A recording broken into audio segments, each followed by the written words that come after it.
네, 오늘 또 예배에 자리해 주신 모든 분들을 축복하고 환영합니다. 우리 서로에게 사랑과 축복의 박수 나누도록 하겠습니다. 잘 오셨습니다. 잘 오셨습니다. 네, 이제 우리 가슴에 손을 얹고 함께 선포하도록 하겠습니다. 하나님은 우리와 함께 하십니다. 하나님은 나를 사랑하십니다. 나는 하나님의 사랑받는 자녀입니다. 시간 기도하겠습니다. 하나님, 이 시간에 예배의 자리로 또 하나님의 음성을 듣고자 하는 그 자리로 나아갑니다. 이 시간에 이 마음 가운데 하나님의 말씀이 들려지게 하여 주시고 또 하나님의 사랑의 마음이 예수 그리스도의 넓은 마음이 심겨지는 시간 될 수 있도록 함께하여 주시옵소서. 살아계신 예수님의 이름으로 기도합니다. 아멘. 네, 저희가 11월 한 달 동안 진짜 나답게 살아가기란 제목으로 함께 말씀을 나누고 있습니다. 오늘은 마지막 주입니다. 여러분, 한 달 동안 진짜 나답게 살아가는 그 길을 걸어가고 계십니까? 네, 너무 먼 얘기라서 어떤 길을 걸었는지 기억이 안 나시는 분이 계실 수도 있을 것 같습니다. 기억이 잘 안 나시는 분들은 저희 오늘의 교회 유튜브에 들어가시면요, 지난해 나눴던 모든 설교들이 다 올라와 있습니다. 다시 한번 들어보시고 다시 한번 나답게 걸어가는 길을 한번 생각해보고 나아가는 그러한 시간들 되면 좋겠습니다. 저희가 4주 동안 함께 말씀을 나누고 있는데요, 첫 번째 주에는 무력감에 대해서 함께 나누었습니다. 우리가 무력감을 어떻게 극복할 수 있습니까? 무력감을 극복하기 위해서는 내가 나를 바라보는 시선이 아니라 나보다 더 나를 잘 아시는 하나님의 시선으로 나를 바라보는 삶을 살아야 된다, 그렇게 말씀을 나눴습니다. 둘째 주에는 통제하고 싶은 마음을 내려놓는 그러한 시간을 함께 보냈는데요, 다른 사람을 바라볼 때에 통제하고 싶은 마음이 들 때에 예수님이라면 어떻게 하실까라는 그러한 생각을 해보는 거죠. 그리고 또한 내가 할 수 없는 일들을 하나님께 맡겨드리는 그러한 훈련을 함께 하는 길을 나누었습니다. 지난주에는 저희가 분노에 대해서 함께 말씀을 나누었습니다. 분노에 사로잡히지 않기 위해서는 분노의 순간 분별하는 것이 필요합니다. 그리고 마땅히 분노할 수 있는 순간이라 할지라도 예수님의 마음으로 그것을 품을 때에 그것이 나의 큰 영광으로 돌아오는 것임을 함께 나누었습니다. 오늘 함께 나눌 말씀의 제목은요, 오늘 들어오실 때 주보를 받으셨지요? 인정받고 싶은 욕구에서 자유롭게 진짜 나답게 살아가는 길을 함께 생각하고 나누고자 합니다. 한번 받으신 주보를 한번 펴보시고요. 네, 오늘 함께 나눌 말씀을 한번 함께 읽어보도록 하겠습니다. 오늘 우리가 함께 나눌 말씀은 잠언 29장 25절에 있는 말씀입니다. 네, 우리 한 목소리로 함께 읽도록 하겠습니다. 사람을 두려워하면 덫에 걸리지만 여호와를 의지하는 사람은 누구나 안전하다. 아멘. 우리는 사실 누구나 인정받고 싶어하는 마음이 있습니다. 내가 사랑하는 사람에게 아니면 내가 속해 있는 공동체에 내가 하고 있는 일을 통해서 내 주변에 있는 사람을 통해서 인정받고 싶은 마음은 누구나 다 가지고 있는 마음입니다. 사실 인정받고 싶다라고 하는 이 마음은 우리를 움직이는 가장 큰 힘이 되기도 합니다. 잘 들어보셨던 그런 말 가운데 칭찬은 고래도 춤추게 한다라고 하는 그러한 말이 있습니다. 네, 칭찬이라고 하는 것이 사람을 움직이게 하는 굉장히 중요한 하나의 원칙, 하나의 말이지요. 이 말을 바꿔서 얘기한다면요, 인정을 받고 싶어하는 욕구가 우리의 삶을 움직이는 강력한 힘이 된다라는 것입니다. 저는 이 시간에 이 자리에 오신 여러분들을 주님의 이름으로 칭찬해드리고 싶습니다. 추운 밤에 예배의 자리로 나오시기까지 얼마나 많은 난관이 있으셨겠습니까? 집에 돌아가고 싶은 마음도 많이 드셨을 것입니다. 하지만 그러한 마음을 다 이겨내시고 이 자리에 계신 여러분들 정말 대단하십니다. 또 오기 싫은 마음이지만 밥을 주지 않는다라는 그러한 협박에 이 자리에 끌려 나오신 분도 계실 것입니다. 그래도 잘 오셨습니다. 오셨다라는 것 자체만으로도 굉장히 중요합니다. 하나님께서 이 자리에 계신 여러분들을 보고 기뻐하실 것이고, 그런 여러분들을 하나님의 마음을 가득 담아서 하나님께서 칭찬해 주실 것이라고 믿습니다. 우리 다시 한번 큰 박수로 한번 서로를 격려하도록 할까요? 잘 오셨습니다. 네, 칭찬이라는 것은요, 우리의 마음을 기쁘게 하고요, 우리를 움직이게 하는 아주 중요한 원동력이 되기도 합니다. 그런데 이 칭찬이라고 하는 이런 긍정적인 에너지와 힘이 있는 것과 동시에 이 칭찬, 또 인정받고 싶어하는 그 마음이요, 때로는 우리의 삶을 얽어매는 굉장히 나쁜 그러한 욕구, 나쁜 마음으로 될 수도 있습니다. 얼마 전에 그 인정 욕구에 관한 책을 보다가요, 이제 한 설문조사 결과를 본 적이 있습니다. 대학생 3,000명을 대상으로 진행한 설문조사였는데요. 그 설문조사의 결과에 이렇게 나와 있었습니다. 다른 사람의 시선을 매우 신경 쓰면서 살아가고 있다고 응답한 사람이 79%가 되었다고 합니다. 60%의 사람은 다른 사람에게서 미움을 받을까 불안한 마음을 느끼고 살아간다, 이렇게 응답했다라고 그래요. 52%의 사람은 다른 사람이 어떻게 생각할지 신경이 쓰여서 내가 하고 싶은 말을 하지 못할 때가 자주 있다, 이렇게 대답했다고 합니다. 60%의 사람은 나는 다른 사람의 시선을 의식해서 좋은 사람인 척 연기한 적이 있다, 이렇게 대답했다라고 해요. 인정받고 싶은 욕구, 다른 사람에게 인정받고 싶어하는 마음은 우리의 삶을 움직이는 굉장히 강력한 동기가 됩니다. 하지만 이 인정받고 싶어하는 욕구를 우리가 잘못된 곳에서 잘못된 방법으로 풀어나려고 하면요, 그것은 우리의 삶을 얽어매고 어찌 보면 우리가 진짜 나답게 살아가는 데 있어서 가장 큰 장애물이 되는 그러한 마음이 될 수도 있다라는 사실입니다.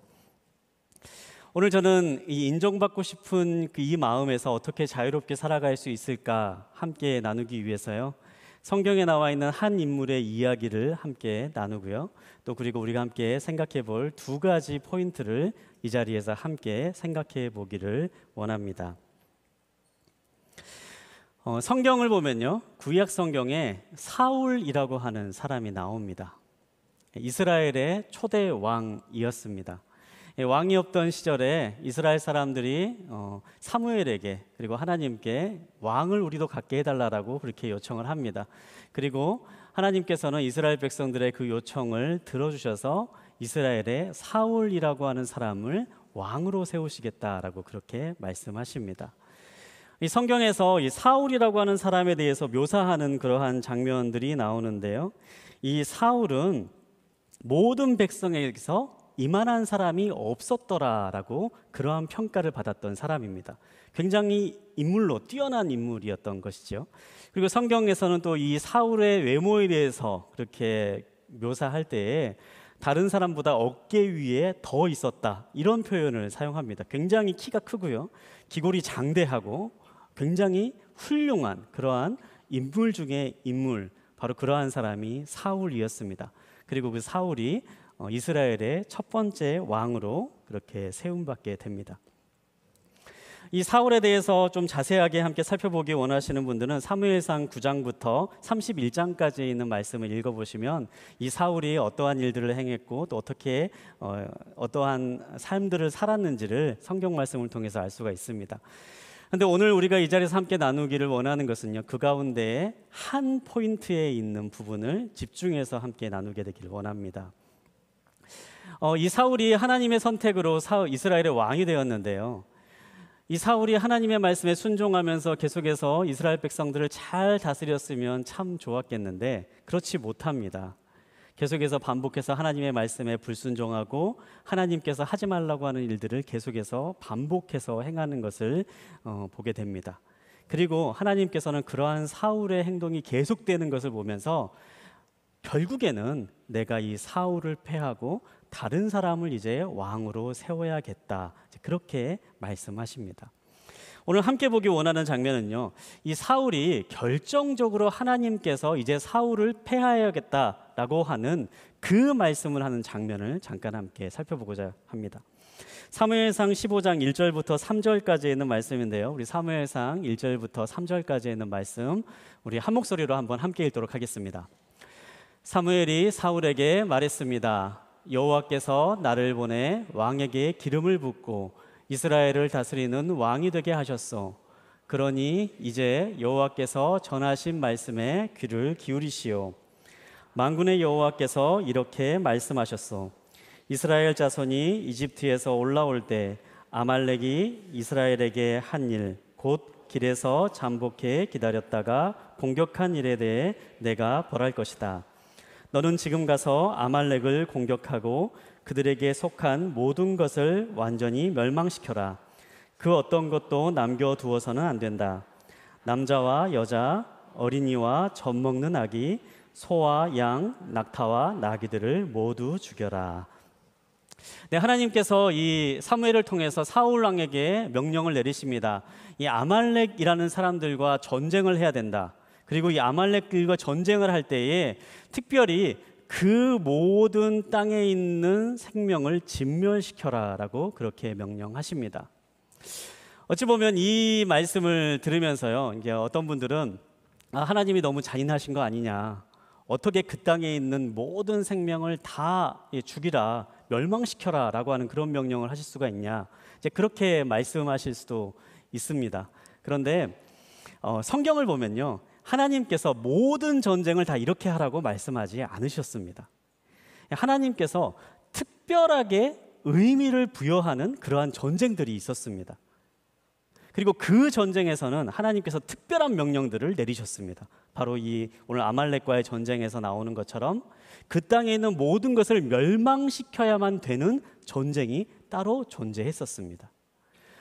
영적인 의미가 담겨 있는 전쟁인 것이죠. 우리가 흔히 악을 이제 심판할 때는 그 악의 뿌리까지 완전히 다 심판해야지만이 완전히 사라진다, 그렇게 말씀하지 않습니까?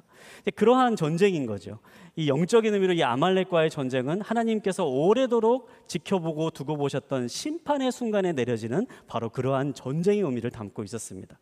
그래서 하나님은 이 특별한 전쟁에 특별한 명령으로 사울 왕에게 너는 가서 그 땅에 있는 모든 것을 멸망시켜야 된다, 그렇게 명령하고 계시는 것이죠. 그런데 사울이 이 명령을 듣지 않습니다. 사울이 아말렉과 전쟁을 이제 시작하는데요, 승리하게 됩니다.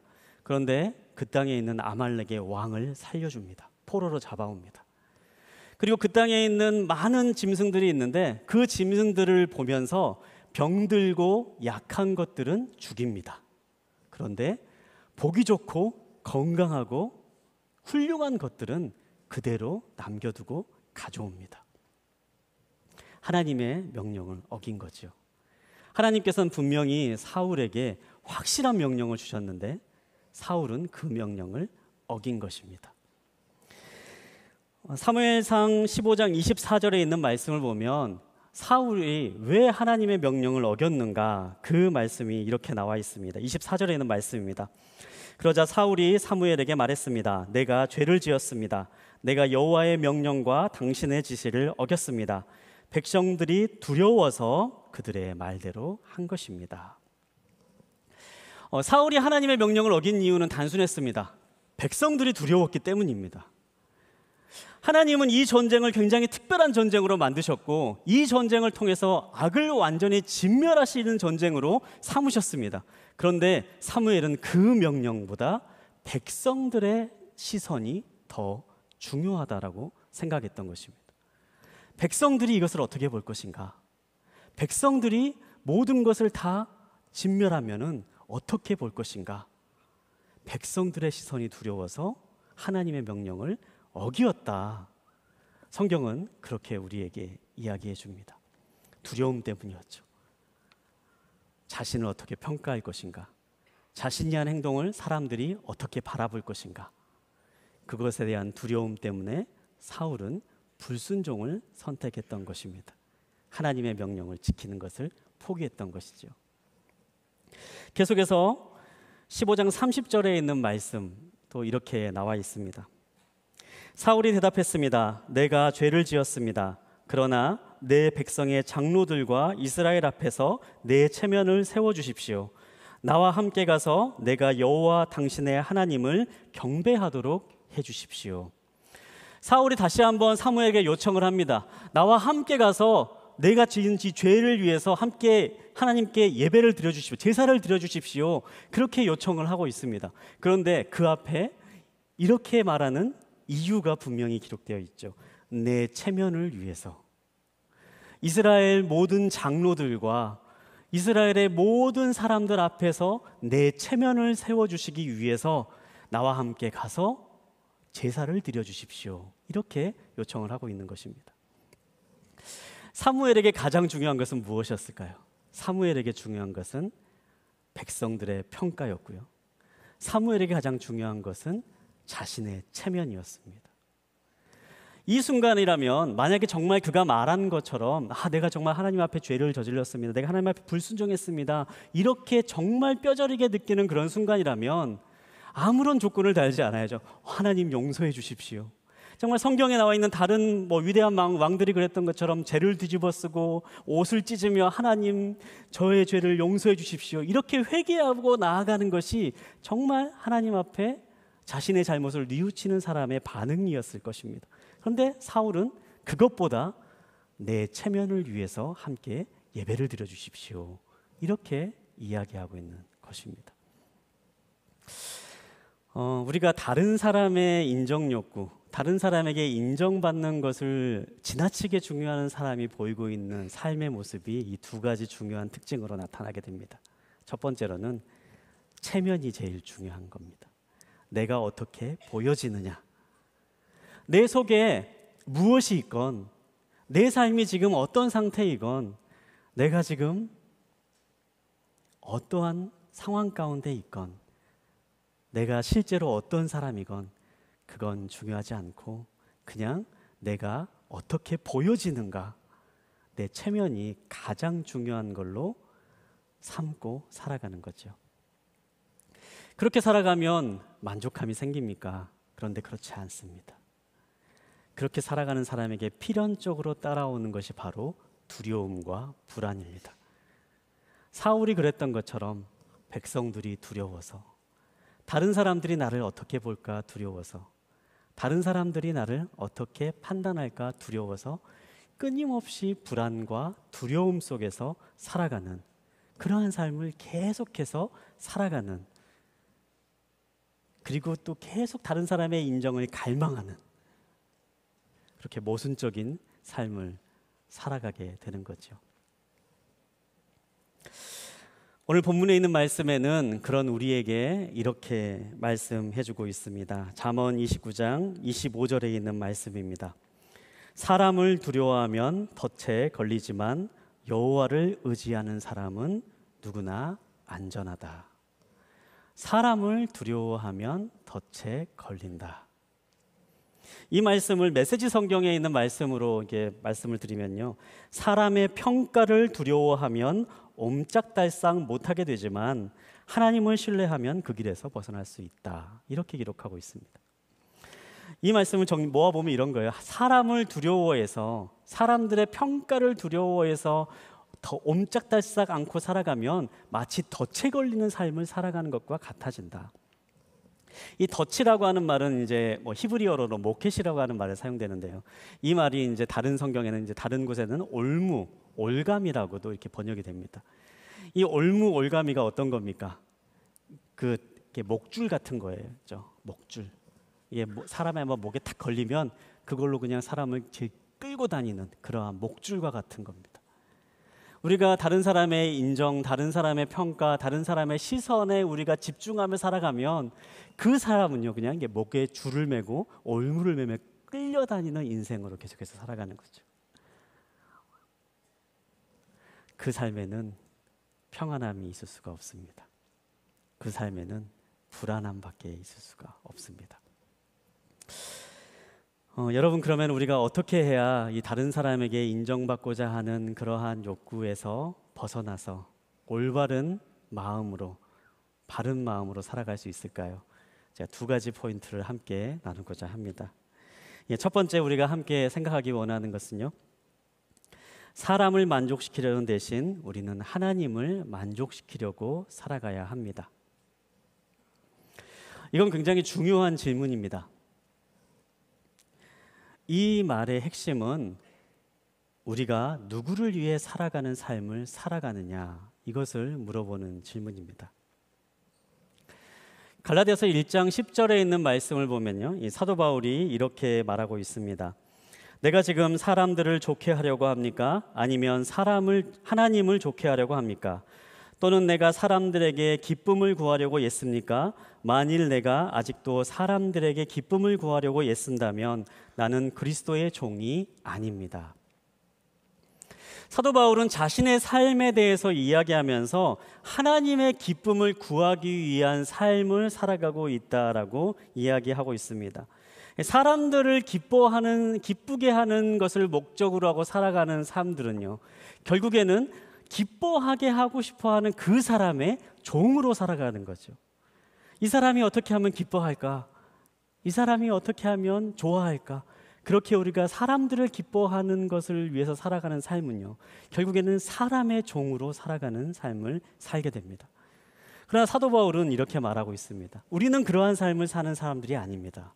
우리는 그리스도의 종을 된 사람들입니다. 하나님을 기쁘시게 하는 삶을 살기 위해서 살아가는 사람들입니다. 우리에게 이렇게 이야기하고 있습니다.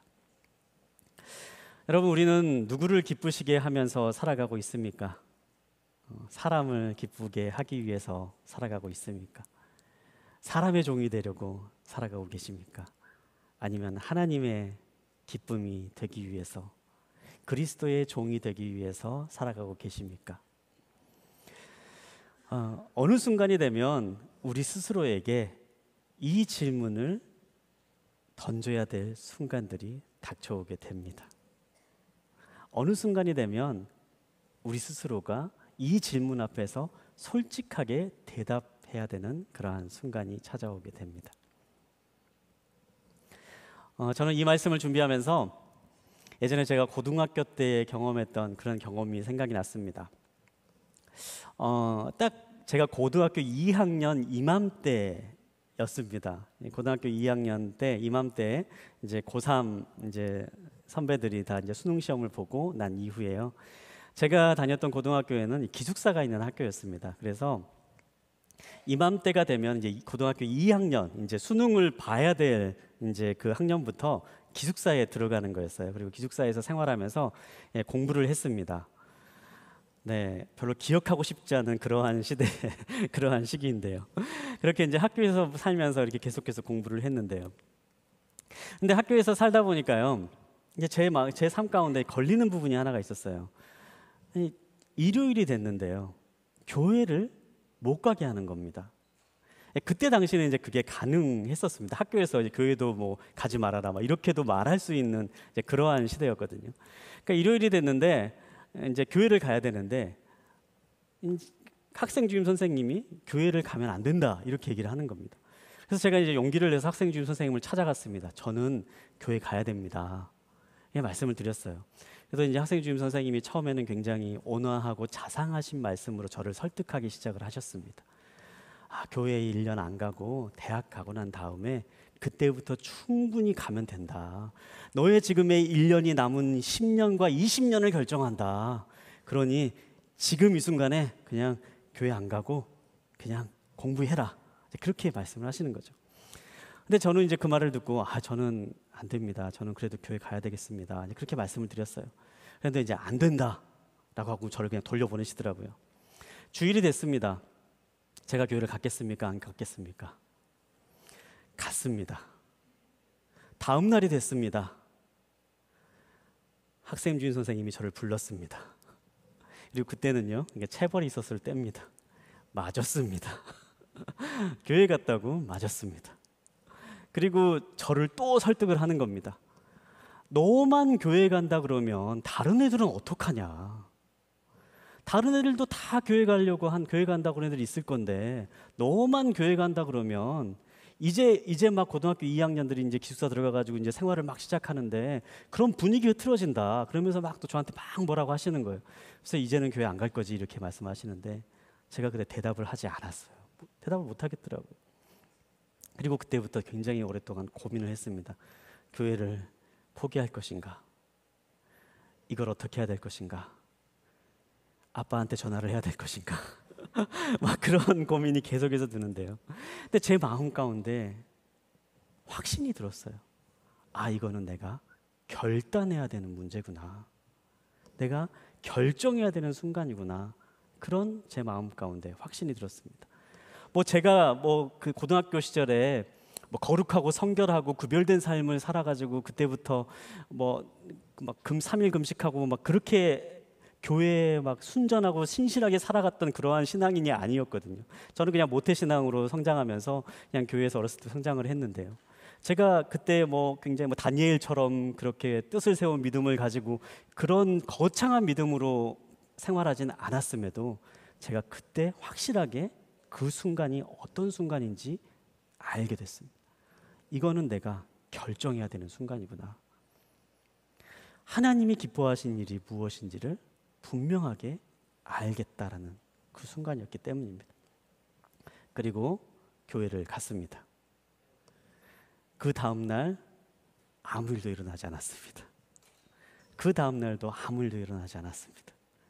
그리고 저는 계속해서 교회를 갔습니다. 교회 가서 졸기도 하고 자기도 했지만 그래도 교회를 가야 된다라는 그 마음이, 그것이 하나님을 기뻐하신 거라는 그 확신이 제 마음 가운데 있었기 때문이죠. 그때 이제 선생님과 똑같은 생각을 가지고 저를 보면서 좀 이렇게 안 좋게 말하는 친구들도 있었습니다. 쟤만 왜 이렇게 특별 대우를 받냐? 쟤는 뭐가 잘나가지고 저렇게 교회 가냐? 그런 저를 보면서 이렇게 뒤에서 이렇게 나쁜 말하고 그런 친구들도 분명히 있었습니다. 그런데 그런 것에 제가 개의치 않기로 마음의 결단을 내렸습니다.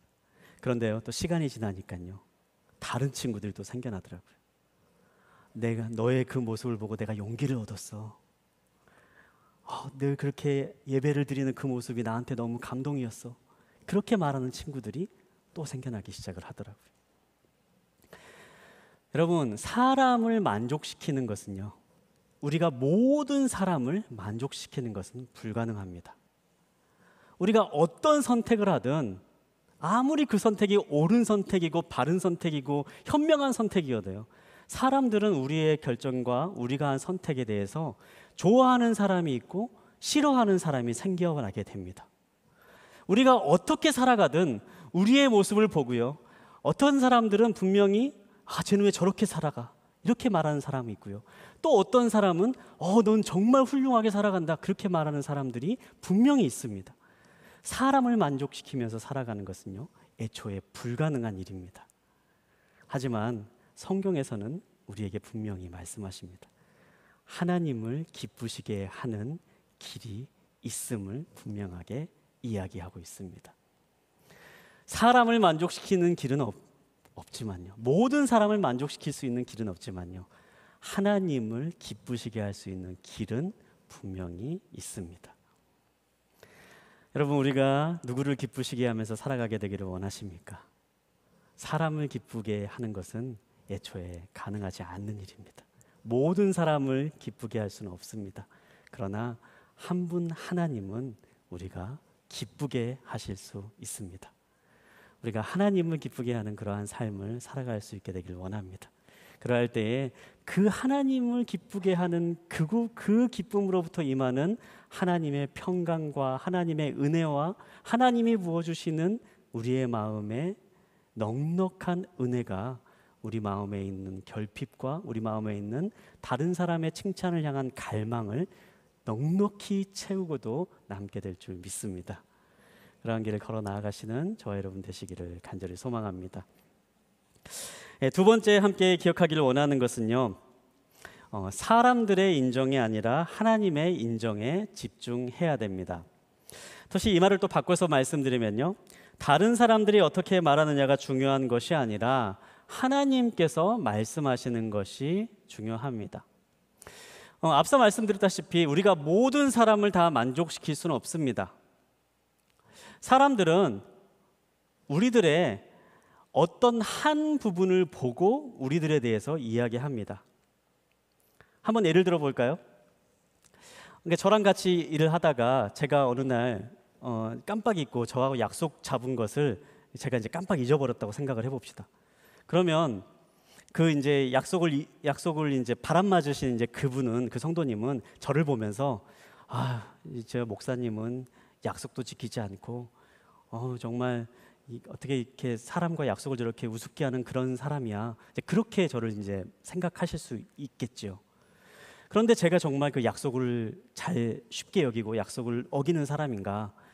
제 다른 사람들은, 제 다른 삶의 부분들은요, 분명히 저는 굉장히 계획적인 사람이고 약속을 철저하게 지키는 사람이고, 뭐 아침에 일어나면 그날의 하루가 어떻게 돌아가는지 스케줄을 보면서 그날 하루를 쫙 정리하는, 저는 그런 유형의 사람이거든요. 그런데 저와의 약속과 제가 실수로 바람맞은 그분한테는요, 저는 약속을 지키지 않는 그런 나쁜 목사로 보여지는 거죠. 사람이 사람을 보는 것은요, 어떤 일부분밖에 볼 수가 없습니다. 그리고 그 일부분으로 우리를 평가하고요, 우리가 어떤 사람이다라고 그렇게 이야기합니다. 뭐 사르트르가 그래서 그런 얘기를 하지요. 타인의 시선은 지옥이다. 사람들은 각자가 가지고 있는 관점과 욕망을 가지고 다른 사람들을 보기 때문에 다른 사람의 시선을 따라 살아가는 삶은 결국에는 지옥과 같은 삶을 살아갈 수밖에 없다. 그렇게 이야기를 합니다. 사람이 사람을 보는 것은요, 가장 일부분의 모습만 볼 수밖에 없는 거죠. 그런데 여러분, 하나님은 어떠십니까? 우리가 첫 시간에 무능력감에 빠지지 않기 위해서 내가 나를 바라보는 관점이 아니라 하나님이 나를 바라보는 관점으로 나를 봐야 된다라고 말씀을 드렸지요. 그러니까 나는 과거와 현재의 내 모습만을 알고 있지만 하나님은 나의 과거와 현재와 미래의 모든 모습을 알고 있기 때문에 하나님께서 나를 바라보시는 시선이 더 정확한 시선이다라고 그렇게 말씀을 드렸습니다. 사람은요, 거기에 더 나아가서 나의 과거와 현재도 알지 못합니다. 다른 사람들은 내가 나한테서 보는 단 하나의 장면, 단 몇 시간의 모습, 아니면 알고 지내는 다 그 짧은 찰나의 순간들만 나를 알고 있는 거죠. 그래서 그 사람들이 하는 말은 온전한 나의 모습이 아닌 겁니다.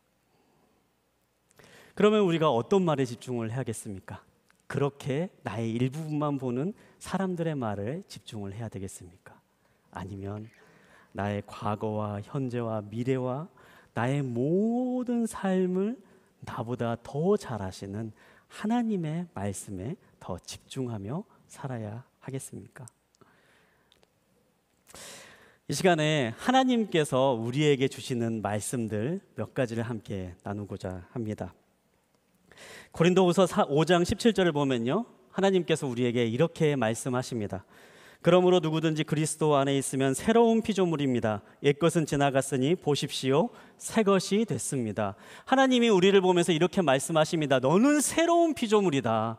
내가 과거에 어떠한 삶을 살았건, 내가 과거에 어떠한 존재였건 그것은 더 이상 아무런 의미가 없다. 내가 너와 함께 있는 바로 이 순간에 과거의 삶이 아니라 이제는 새로운 존재로 새로운 삶을 살게 되었다. 주님 우리에게 이렇게 말씀하고 있습니다. 에베소서 1장 7절에 있는 말씀은 또 우리에게 이렇게 말씀해 줍니다.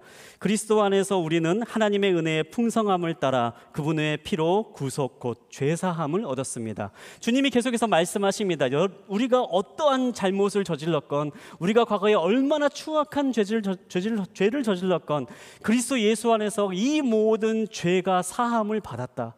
내가 졌던 과거의 그 죄는 더 이상 너의 삶에 영향을 미치지 못할 것이고 더 이상 그 죄악에 끌려다니는 인생이 되지 않을 것이다. 너는 죄사함을 받은 인생이다 라고 주님 우리에게 말씀해주고 계시지요. 로마서 8장 37절을 보면 또한 우리에게 이렇게 말씀하십니다. 그러나 이 모든 일에 우리를 사랑하시는 분으로 인해 우리가 넉넉히 이깁니다.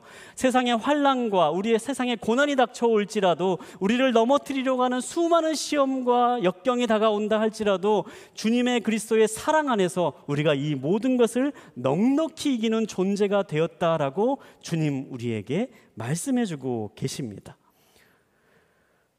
로마서 8장 17절에는 어떻게 기록되어 있습니까? 이렇게 기록되어 있죠. 우리가 자녀면 또한 상속자입니다. 우리가 그리스도와 함께 영광을 받기 위해 그분과 더불어 고난을 받으면 우리는 하나님의 상속자요 그리스도와 함께 상속자가 됩니다. 하나님이 말씀하십니다. 너는 상속자다. 너는 하나님의 자녀로서 하나님께서 주시는 영원한 나라를 내가 받게 될 것이다.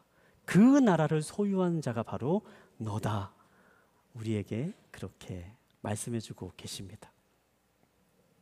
이 모든 일이 어떻게 가능합니까? 제가 너무너무 소중하게 생각하는 말씀 한 구절이 있는데요. 이 시간에 이 말씀 우리 한번 함께 읽으면 좋겠습니다.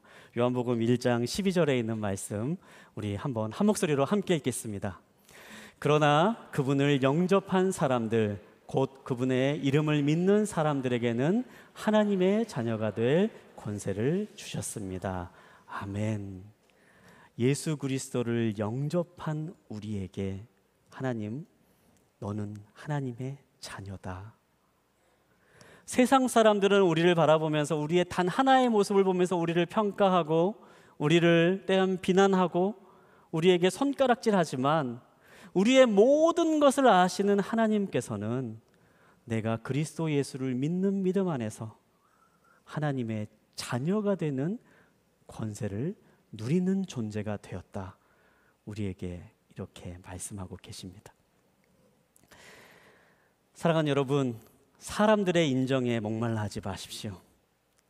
그 말은 여러분의 아주 작은 부분만을 보면서 하는 말들입니다. 여러분의 모든 것을 아시는 하나님께서 지금 나에게 하시는 그 말씀에 귀를 기울이시기 바랍니다.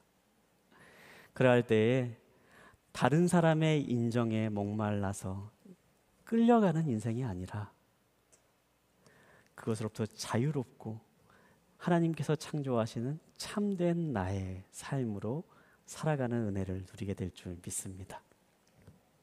오늘 우리 말씀을 한 번 더 마지막으로 한번 함께 읽도록 하겠습니다. 잠언 29장 25절에 있는 말씀입니다. 우리 마지막으로 한 목소리로 함께 읽도록 하겠습니다. 사람을 두려워하면 덫에 걸리지만 여호와를 의지하는 사람은 누구나 안전하다. 아멘. 이 말씀으로 승리하며 진짜 나답게 살아가는 삶을 살아 나아가시기를 주님의 이름으로 축복합니다.